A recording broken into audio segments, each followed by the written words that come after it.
மதுரையில ஒரு இளைஞன் தன்னுடைய காதலியை பாக்குறதுக்காக பக்கத்து கிராமத்துக்கு போயிருந்தார். நடுராத்திரியில இவரை திருடன் நினைச்சு அந்த கிராமத்தினர் கட்டி வச்சுட்டாங்க.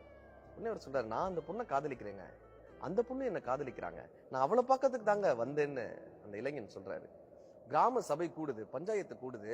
பையனுடைய பெற்றோரும் பெண்ணினுடைய பெற்றோரையும் வரவழைக்கப்படுறாங்க.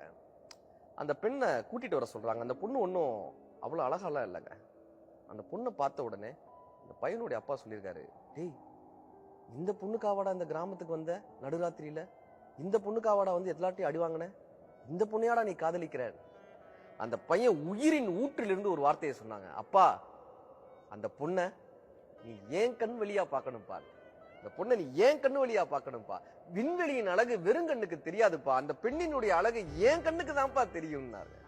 உடனே பெண்ணினுடைய அப்பா என்னத்தமா சொன்னாரு, இந்த ஒரு வார்த்தைக்காக தம்பி உனக்கு என்னுடைய பெண்ணை தர சம்மதிக்கிறேன்னு பெண்ணினுடைய அப்பா சொல்றாங்க.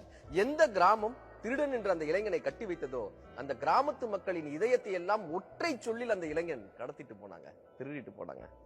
இந்த பெண்ணை என் கண் வழியாக பார்க்கணும்னு சொன்னான்ல. காதல் அழகை பார்ப்பதே இல்லைங்க, நம் வாழ்வை இன்னும் அழகாக்கவே பார்க்கிறது.